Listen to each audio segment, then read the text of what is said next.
सभी साथियों को नमस्कार। साथियों, आज जो हम प्रश्न लेकर के आए हैं वो हमारे जो टेस्ट चल रहा है जीके विद राकेश जांगिड़, जो हमारा टेलीग्राम चैनल है, उसमें आज की जो वैदिक सभ्यता टॉपिक से जो क्वेश्चन दिए गए थे उनका हल आपके सामने जो है इस वीडियो के माध्यम से लेकर के आए हैं, जिससे आपको पता चले कि उस जो भी कोई प्रश्न है उसका सही उत्तर जो होगा वो क्यों होगा और कैसे होगा। तो चलिए शुरू करते हैं पहले क्वेश्चन के साथ। हमारा पहला क्वेश्चन था कि निम्नलिखित में से कौन एक धर्मशास्त्रों में उल्लेखित अंतज्य वर्ग के लोगों में समाविष्ट थे। तो इसका सही उत्तर था चांडाल। चांडाल जो थे वो शूद्र पुरुष और ब्राह्मण महिला से उत्पन्न संतान चंडाल कहलाते थे और ये समाज का सबसे निम्न वर्ग माना जाता था। चांडालों के बारे में चीनी यात्री जिसका आपने नाम सुना होगा फाहियान जो है, फाहियान चीनी यात्री इन चांडालों के बारे में लिखता है। चांडाल जो थे ये गांव से बाहर रहते थे, यानी जो शमशान हुआ करता था शमशान में ये रहते थे, और जब भी कभी ये गांव की तरफ या नगर की तरफ आते थे तो लकड़ी के जो टुकड़े होते हैं वो बजाते हुए आते थे ताकि इनकी परछाई दूसरे लोगों पर न पड़े। ऐसा फाहियान जो है चीनी यात्री चांडालों के बारे में वर्णन करता है। हमारा दूसरा जो प्रश्न था वो था अनस्य बलिकृत वर्ण वैदिक सभ्यता युग में कौन सा था। अनस्य बलिकृत किसे कहा गया? वैश्यों को कहा गया। क्यों कहा गया? क्योंकि वैदिक सभ्यता में ब्राह्मण दान पर, ब्राह्मण किस पर? दान पर। क्षत्रिय जो थे वो राजस्व पर, शूद्र सेवा के बदले भोजन के लिए आश्रित थे। अतः सभी वर्णों का पालन पोषण का भार किन पर था? वैश्यों पर था। इन्हें जो है अन्य का भेंट करता कहा गया।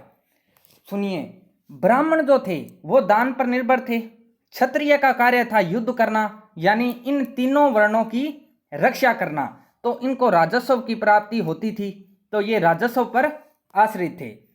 शूद्र जो थे ये तीनों वर्णों की सेवा करते थे, ब्राह्मण, क्षत्रिय और वैश्य की, तो इन तीनों वर्णों की सेवा करते, तो इनके बदले इनको जो है पारिश्रमिक जो मिलता था उस पर आश्रित थे, यानी भोजन पर आश्रित थे। और बच्चे कौन से? वैश्य, जो कृषि करते थे, व्यापार करते थे, और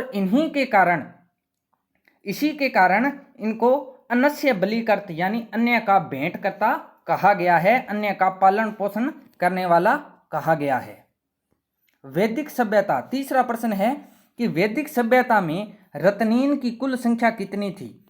रत्नीन की कुल संख्या जो थी वो 12 थी। रत्नीन क्या थे? वैदिक सभ्यता में मंत्री या अधिकारी जो शासन चलाते थे क्या कहलाते थे? रत्नीन कहलाते थे। यानी वैदिक सभ्यता में जो अधिकारी यानी शासक वर्ग था जिसमें 12 मंत्री होते थे, उसे उन रत्नीनों की संख्या कितनी थी? 12 थी। ये संख्या में 12 थे रत्नीन। अगला प्रश्न हमारा है, भारतीय इतिहास के किस काल में एक ही परिवार के सदस्य विभिन्न वर्णों से संबंधित हो सकते थे? भारतीय इतिहास के किस काल में एक ही परिवार के सदस्य विभिन्न वर्णों से संबंधित हो सकते थे? तो इसका सही उत्तर था ऋग्वैदिक काल। ऋग्वैदिक काल में ऐसा क्या था कि एक ही परिवार के सदस्य विभिन्न वर्णों से संबंधित हो सकते थे? तो इसका उत्तर था कि ऋग्वैदिक काल में वर्ण व्यवस्था का आधार क्या थी?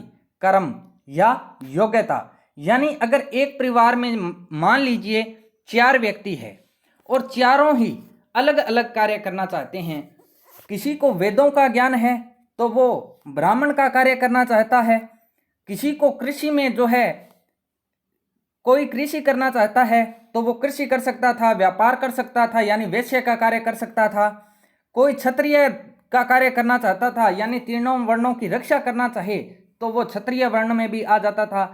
कहने का मतलब हुआ कि वर्ण व्यवस्था का आधार जो थी वो कर्म या योग्यता थी। जैसा व्यक्ति की कर्म करेगा, जैसी उसमें योग्यता होगी, उसकी वर्ण व्यवस्था का आधार जो होगा वो वही होगा। इस कारण जिस वर्ण व्यवस्था से संबंधित कार्य वह करता था उसी वर्ण का माना जाता था, और एक ही परिवार के विभिन्न सदस्य विभिन्न वर्णों से संबंधित हो सकते थे। अच्छा, ये ऋग्वैदिक काल में था, लेकिन आगे अगर हम उत्तर वैदिक काल की बात करें, उत्तर वैदिक काल की बात करें तो यहाँ पर ऐसी व्यवस्था नहीं थी। उत्तर वैदिक काल में ऐसी व्यवस्था नहीं थी, क्योंकि ऋग्वैदिक काल में वर्ण व्यवस्था का आधार जो थी वो कर्म थी, और आगे जा करके उत्तर वैदिक काल में यही जन्म आधारित हो गई थी। यानी जिस वर्ण में व्यक्ति जन्म लेगा वो उसी वर्ण का कार्य करेगा और उसी वर्ण का कहलाएगा। तो उत्तर वैदिक काल में क्या थी? जन्म आधारित, और ऋग्वैदिक काल में वर्ण व्यवस्था कर्म आधारित थी। यानी जैसा कार्य करेगा उसका वैसा ही वर्ण हो जाएगा। तो अगला प्रश्न है, यज्ञ रूपी नाव भव सागर को पार कराने में असमर्थ है, ऐसा किस उपनिषद में कहा गया है? तो इसका सही उत्तर था मुंडको उपनिषद में। ऐसा क्यों कहा गया कि यज्ञ जो है, यज्ञ पर हम पूर्ण रूप से भरोसा नहीं कर सकते कि अगर यज्ञ करेंगे किसी कार्य के लिए तो वो सफल ही हो, ऐसा उस पर विश्वास नहीं किया जा सकता। इसीलिए कहा गया कि यज्ञ रूपी नाव भव सागर को पार कराने में असमर्थ है, ऐसा मुंडको उपनिषद में कहा गया। जैसे मान लीजिए अपने किसी भी क्षेत्र में अकाल पड़ जाए तो वहां पर हम यज्ञ करवाएं, कि यज्ञ किसके लिए करवाएं? कि वहां पर अच्छी वर्षा हो। लेकिन क्या ये जरूरी होगा कि अगर हम उस क्षेत्र में यज्ञ करवाएं और वर्षा हो जाए? हो सकता है वर्षा हो भी जाए, हो सकता है वर्षा न भी हो, तो दोनों ही परिस्थितियां हो सकती है। इसीलिए इस पर यज्ञ पर पूर्ण रूप से भरोसा नहीं किया जा सकता, ऐसा मुंडको उपनिषद में कहा गया है। कंठोपनिषद क्या है? जो यम और द्वारा जो है, यम से जो नचिकेता ने वरदान मांगे थे, 3 वरदान मांगे थे, उसका उल्लेख कंठोपनिषद में है। वृहदारण्यक उपनिषद सबसे बड़ा उपनिषद है। अगला प्रश्न है, शून्य का प्रथम उल्लेख किस वेद में है? शून्य का प्रथम उल्लेख जो है वो यजुर्वेद में है। किस वेद में है? यजुर्वेद। ऋग्वेद सबसे बड़ा वेद है, सबसे प्राचीन वेद है, सबसे बड़ा और प्राचीन वेद ऋग्वेद है। यजुर्वेद में शून्य का उल्लेख है, और यज्ञों का उल्लेख, यज्ञ संबंधी विधि विधानों का उल्लेख जो है यजुर्वेद में है। सामवेद जो है वो गान से संबंधित है।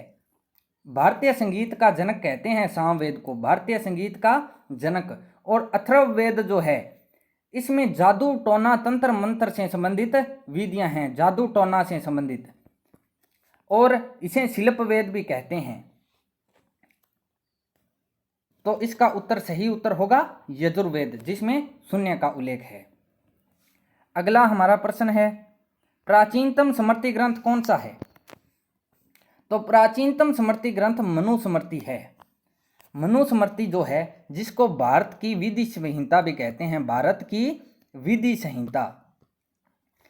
स्मृति जो है, मनुस्मृति जो है, ये सबसे प्राचीन स्मृति है, जिसकी रचना मनु ने की थी।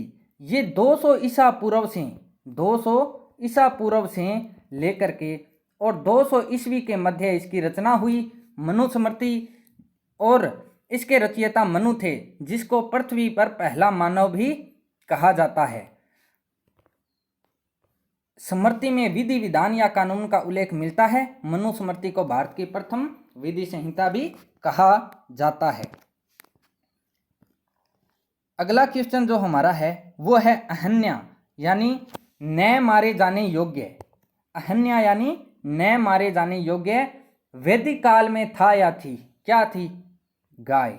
गाय को अहन्या कहा गया, जिसका वध न किया जा सके, जिसे मारा न जा सके, जो मारे जाने योग्य न हो। ऐसा किसके लिए? गाय के लिए ऐसे शब्द का प्रयोग किया गया है। अगला क्वेश्चन है, श्रुतियां कितनी हैं? तो दोस्तों श्रुतियां हैं 4। श्रुतियों को ही वेद कहा जाता है। वेद या श्रुति या मैं कहूँ संहिता। संहिता और वेदों को ही कहा जाता है अपौरुषेय। क्या कहा जाता है? अपौरुषेय। तो वेद, श्रुतियां, संहिता या अपौरुषेय, इनको कहा जाता है। श्रुतियों की संख्या कितनी है? 4। ऋग्वेद, यजुर्वेद, सामवेद और अथर्ववेद। अगला जो क्वेश्चन है हमारा वो है दशराज्य युद्ध। दशराज्य युद्ध का विजेता सुदास किस जन से संबंधित था? तो इसका आपके दिमाग में जो उत्तर आया होगा वो आया होगा भरतजन, जो ऑप्शन में मैंने नहीं दिया। क्यों नहीं दिया? वो इसीलिए नहीं दिया ताकि आपको पता चले कि भरतजन का नाम ही क्या है, त्रितसुजन। दशराज्य युद्ध जो पुरुषणी नदी के किनारे हुआ था, पुरुषणी नदी, ये पुरुषणी नदी वैदिक काल की रावी नदी है। कौन सी नदी है? रावी नदी। इस पुरुषणी या रावी नदी के बीच में भरतजन के राजा सुदास या त्रितसुजन के राजा सुदास और अन्य 10 राजाओं के बीच में, जिसमें 5 आर्य थे और 5 अनार्य कबीले थे, उनके बीच में ये युद्ध हुआ, जिसमें भरतजन का राजा सुदास विजय हुआ था। और ये युद्ध रावी यानी वैदिक काल की पुरुषणी नदी के किनारे हुआ था। तो ये थे आज के 10 क्वेश्चन। अगर आपको ये वीडियो पसंद आया हो तो वीडियो को लाइक करें, ज़्यादा से ज़्यादा शेयर करें और हमारे YouTube channel GK exam with Raviraj Verma को सब्सक्राइब करें। और ऐसे ही वीडियो आपको आगे जो इस हमारे टेलीग्राम चैनल पर जो भी प्रश्न डाले जाएंगे उसके इसी प्रकार से वीडियो बनाकर आपको प्रश्नों का हल दे दिया जाएगा। धन्यवाद।